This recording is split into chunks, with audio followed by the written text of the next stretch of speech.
people might be familiar with what was a video game and then became a TV show called The Last of Us.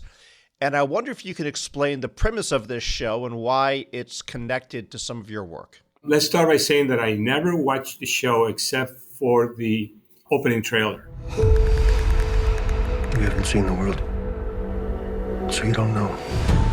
Somewhere out west, they're working on a cure. And I began to get emails from people that saying, hey, were you one of the advisors to the show? And I said, what are you talking about? That's Arturo Casadevall, professor of microbiology and immunology at the Johns Hopkins Bloomberg School of Public Health. And he's the author of the new book, What If Fungi Win? The premise of the show is that a scientist in 1968 predicts that with global warming, cordyceps could adapt to higher temperatures and thus become a human pathogen. Fungus. Yes, that's the usual response. Fungi seem harmless enough. Many species know otherwise. And that's what the show is based on. And how is it connected to my work? Well, I've been working on why are the fungi pathogenic for a very long time. While the TV show is just science fiction, scientists like Casadevall, who study fungi, are already preparing for what they say might be inevitable. Can we be dealing in the future with a fungal pandemic? And the answer to that is yes. Most of us just think of fungi as a delicious pizza topping or an annoying, itchy infection. Yet we don't usually think of fungi as something deadly. To me, that was a very interesting question because the plants, the fungi are the major pathogens of plants. So plants are terrified of the fungi if they could think. The insects are terrified of the fungi. The frogs are terrified of the fungi. So the question is, what makes us different? What makes humans different is that our internal body temperature provides natural immunity against fungi. But just like in the TV show, climate change is changing everything. Currently, there are no reasons for fungi to evolve to be able to withstand higher temperatures. But what if that were to change? What if, for instance, the world were to get slightly warmer? Well, now there is reason to evolve. The world is getting hotter. All life in this planet is going to have to adapt, period. So here is the big concern. The big concern is the fungi are adapted. And if they adapt to higher temperatures, they will defeat our temperature barrier. If fungi keep adapting to higher temperatures on Earth, a fungal pandemic like The Last of Us wouldn't just be science fiction. You will need to have a fungal disease that is communicable, right? You need to be able to go from person to person, or you need to have some event in the environment that showers humanity with spores in somehow. So that is a possibility. There is nothing biologically to stop a fungus from making spores in the lung, such that when you cough it out, the spores will come out. But there is a glimmer of good news in what might seem catastrophic. We do have the foresight to prepare and possibly prevent a fungal pandemic. We need to heighten awareness of this because we can do something about it. Vaccines can be made, new drugs can be made, and we can be more aware of the threats so that we don't get blindsided with a fungal pandemic. Welcome to Big Brains, the podcast where we translate the biggest ideas and complex discoveries into brain food you can use. I'm your host, Paul Rand. On today's episode, the science of how fungi are adapting and why we need to prepare for a fungal epidemic.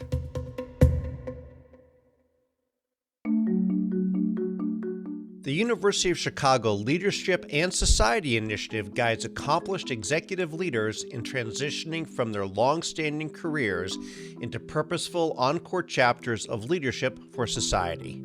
The initiative is currently accepting candidates for its second cohort of fellows. Your next chapter matters for you and for society. Learn more about this unique fellowship experience at leadforsociety.uchicago.edu.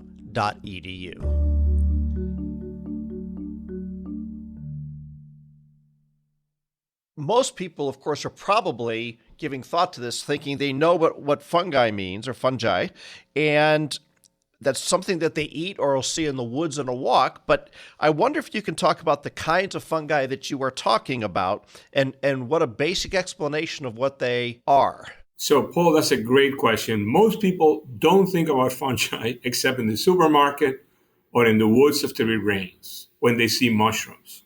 But the majority of fungi are unicellular, microscopic. Those are the ones that cause disease. And my understanding from your book is there are about 6 million species of fungi, which is far more than probably most people ever thought possible. At least that's an estimate. Most of the world has not been mapped, and very little work has been done to know, what fungi are in your backyard. But people don't seem to fear the fungi. The fungi may harass them. They may give them a nail infection, may give them athlete's foot. But people don't walk around saying, I'm really worried I'm going to die of a fungal disease. Normally, and I guess maybe before we get into the idea of challenges or the bad parts of fungi, there are some really good parts of it. Well, last night I had a glass of wine. You can't have a glass of wine without fungi. Basically, fermentation. They are foodstuffs. They make a lot of our medicines. How many of listeners may be taking statins? Well, they're made by a fungus.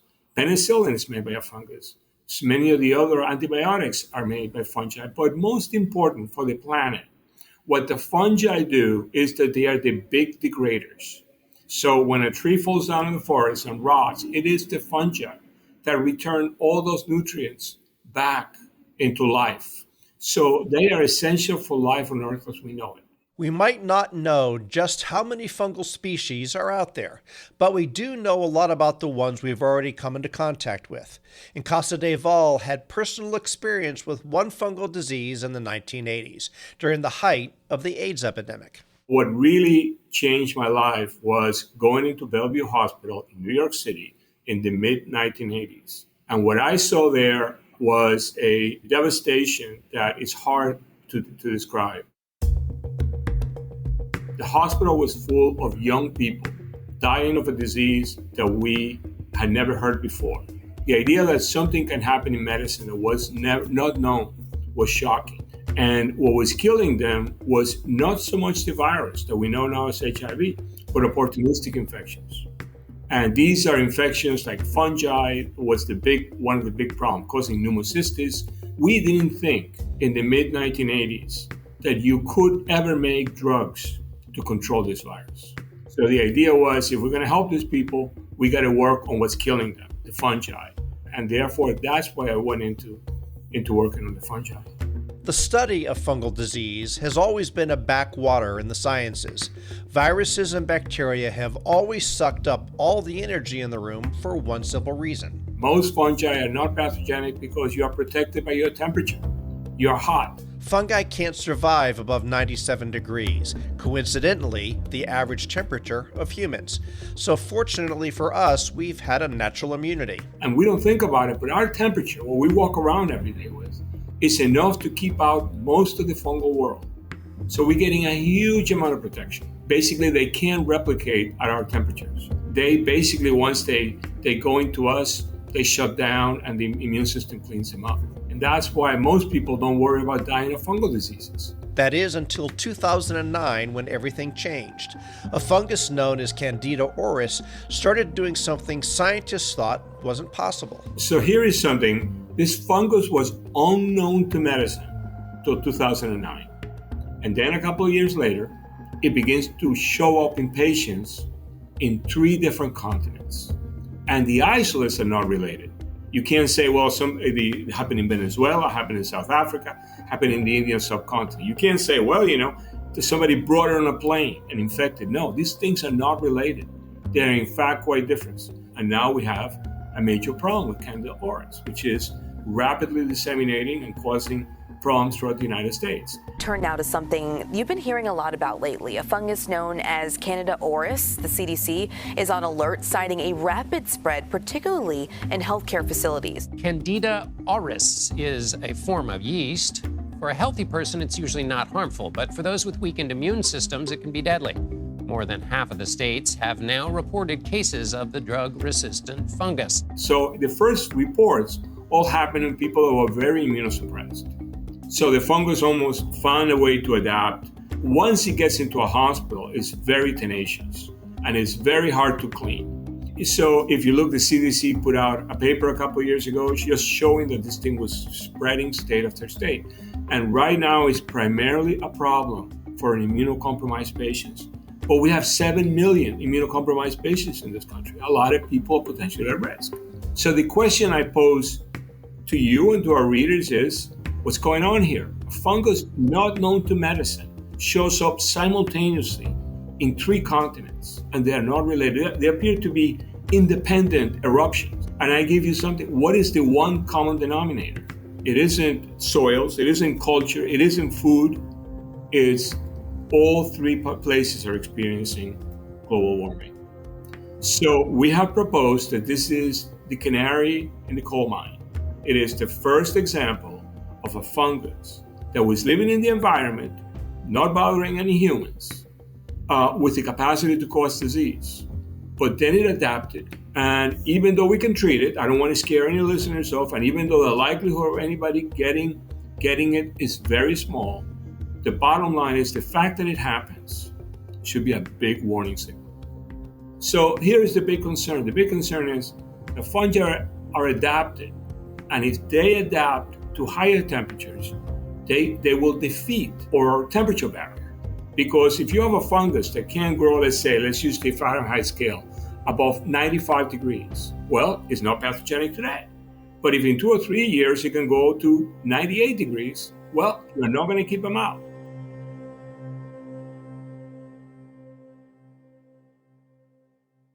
Speaking of life adapting, and this was news to me, but I didn't realize that our body temperatures are actually getting a bit cooler. That is an incredible result.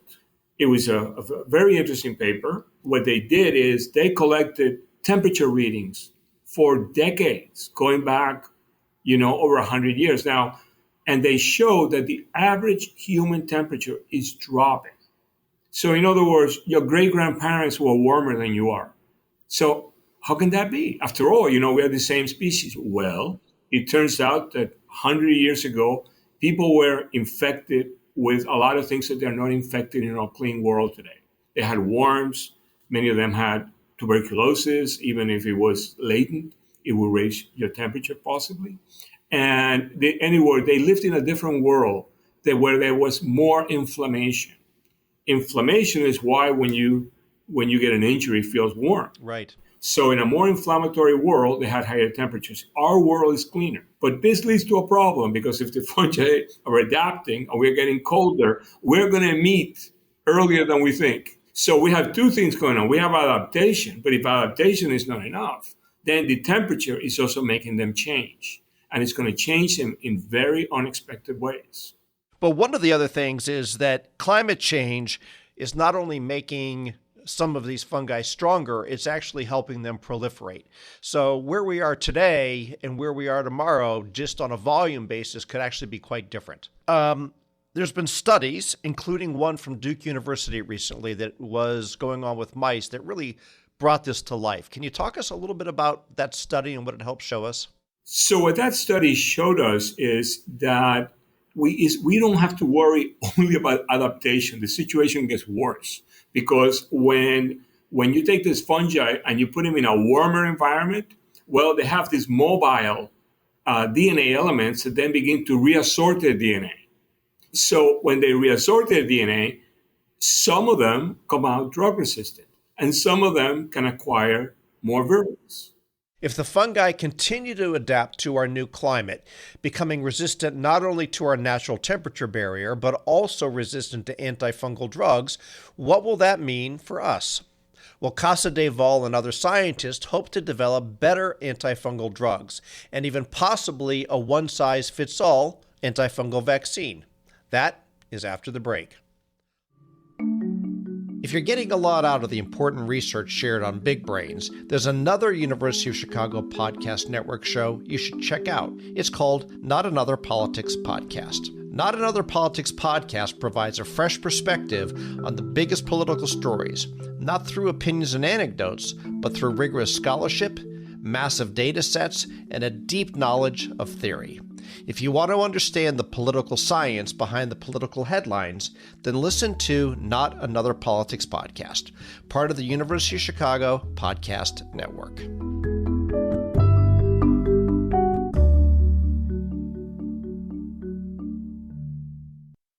Today, we only have a number of antifungal drugs that are effective at killing fungi diseases.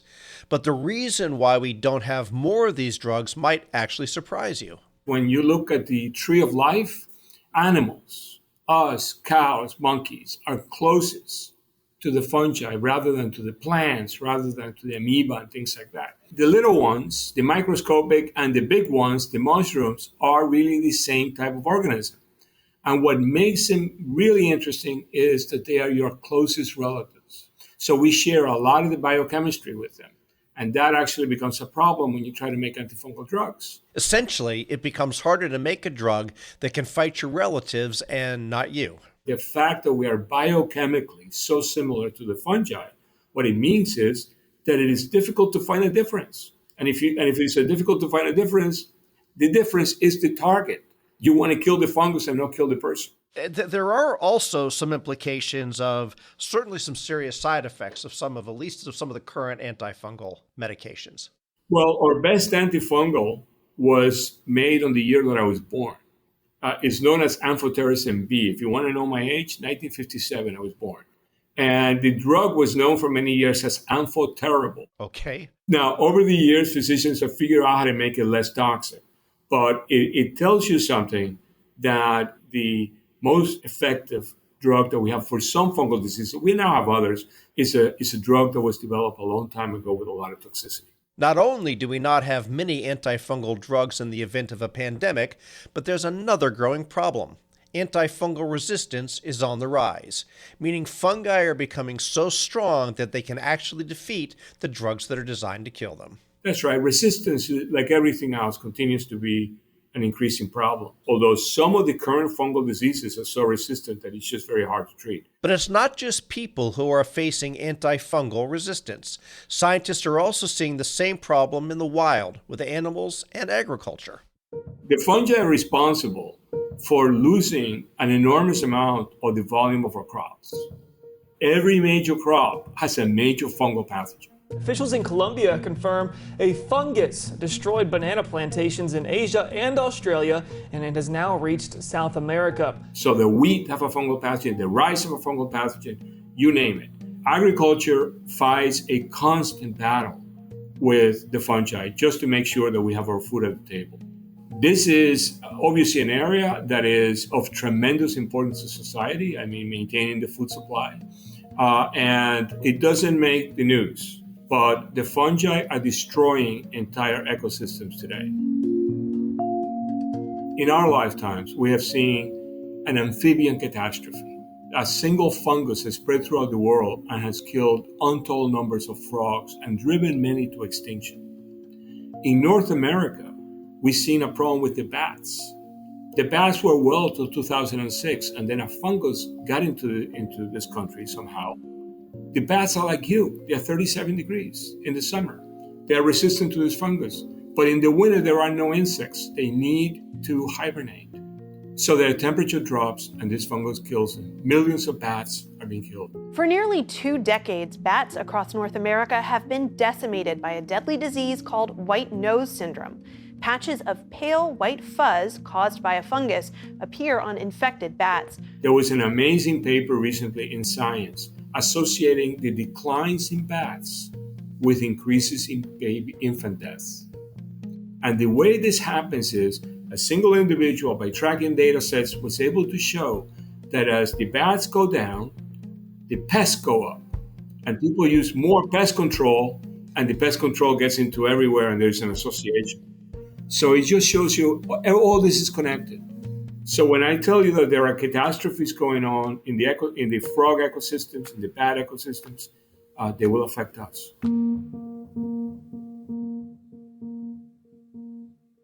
If we were to look out a few years here and check back with you in 5 years, what kind of progress do you think you and some of your colleagues will be making? One of the things that we want to do, and we were working on this, and this was put on hold by the COVID pandemic, is to try to construct a threat chart. In other words, you got 6 million species out there, right? Which ones do you think we should worry about most? Well, I would say something that is close to your temperature, something that can cause disease in another animal or a plant, because the fact that it can cause disease in an insect means that it can defeat an insect immune system. So I'd be looking for things like that. So I would worry more about something that can grow up to 35 to something that can only grow up to 30 degrees. You're at 37. So the closer you are, it can grow to your temperature, the more I worry about it. And so that to construct that, because I think that if we had that, we may begin to look at where future threats are. And that could become very important for preparedness. Doctors often don't think of fungal disease because it is rare. But what's interesting about the fungi is the fungi don't kill you rapidly. So when they tend to cause disease, it tends to be chronic, like chronic sinusitis. So fungal diseases are not reportable, the majority of them. They're not reportable. Why? Because they're not usually communicable. So there's a colleague of mine, David Denning, but he's led a remarkable effort to try to document of how many people are dying of fungal disease in any one country. And every few years, he publishes a paper in a major journal. And I think the numbers are in the millions that are dying from fungal disease. I looked it up relatively recently. So we're not talking about something that causes only a few cases. When you put the human population together, we're talking about an untold amount of human death and suffering. But the one thing is, when you look at the numbers, the problem of fungal diseases gets worse every year. Is this a likelihood that we will not have a medication to treat it once symptoms arrive, but actually could be a vaccine that could prevent that infection from even coming? There is so much criticism of what happened with COVID. It's important to remember that within 1 year, we had vaccines, we had drugs, and we had monoclonal antibodies. But vaccines is a completely different strategy. And here is the problem, Paul. Who would you vaccinate? You want to vaccinate the people at risk. The people at risk are often immunosuppressed. But guess what? Because they're immunosuppressed, they may not make a good response to the vaccine. So it becomes much harder to make a vaccine. Can you make it? Yes. We have vaccines for the immunosuppressed. But again, you think about it from the pharmaceutical company point of view. You're making a vaccine for a niche population that is going to be harder to test and harder to respond. There will have to be a major societal effort to basically get this done. There are people today working very hard to make vaccines for bats. For example, my colleague Bruce Klein and his colleagues at the University of Wisconsin. People are working on these problems. But what people need to know is the efforts are minuscule compared to what's going on for other more present diseases. And this is normal human nature. The fungi get worse every year, but incrementally. COVID hits us and turns our society upside down. At this point, you're probably thinking to yourself, okay, I need to fear all fungi and even worry about the prospect of a fungal pandemic. But there's another side to fungi that has a lot of promising potential. Surprisingly, they could just as easily usher in a new area of development. And it turns out they may be the key to revolutionizing our modern industrial world. So what we haven't talked about is all this stuff that's going on in trying to develop the fungi as new materials. Like, for example, I invite your listeners to Google fungal leather. So it turns out that certain fungi, you can grow them in the shape of a handbag. And you can grow things and then you compress the mycelium. And this stuff is actually biodegradable. It doesn't come from animals. We're working with NASA in using some of the properties of fungi for shielding. The biggest problem out in space is radiation. Are you going to be shipping lead up there? It turns out that they make melanin, and this melanin is a very powerful shielding material. Fungal construction materials. Some people are compressing the fungus into some sort of bricks. And you know what? Our civilization depends on materials. If you think about Stone Age, Bronze Age, Iron Age, Silicon Age, well, imagine an age, the biological age. And I believe that the fungal world has a lot of new stuff that it's going to give us. It's also, whether it's air conditioning, construction materials, fungi is present in all of these different areas that are impacting our lives. Let's just talk about air conditioning. So it turns out that when you buy mushrooms, they're cooler. The reason that they're cooler is because they have a lot of water. And as soon as the water evaporates, the fungi are cooler. This is the same phenomenon why you feel cold when you step out of the shower, even though your bathroom is full of steam. Water, even a little water evaporating, makes you feel cooler. So one of the things, and it was one of those really fun things that you do in the world of science that doesn't have, we made a prototype air conditioner in which we went and bought some of these mushrooms that from the supermarket. We put in a fan that came from a computer cooling fan, drove air through, and it dropped the temperature almost 10 degrees centigrade. That's a big drop. As long as those mushrooms had water, the air going out of them was cooler. Now, eventually they will dry up, but what I would say is you could scoop them and cook them at that point. To those who cook, the best example of how much water mushrooms have is you go to the supermarket and you buy all these big mushrooms and then you cook them and they become little tiny things.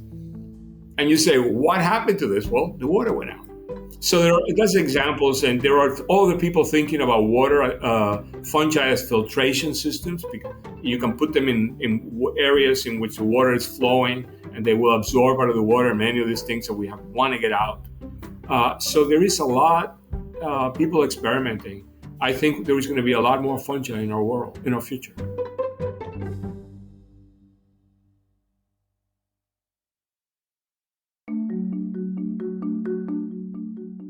Big Brains is a production of the University of Chicago Podcast Network. We're sponsored by the Graham School. Are you a lifelong learner with an insatiable curiosity? Access more than 50 open enrollment courses every quarter. Learn more at graham.uchicago.edu/bigbrains. If you like what you heard on our podcast, please leave us a rating and review. The show is hosted by Paul M. Rand and produced by Leah Cesarine and me, Matt Hodap. Thanks for listening.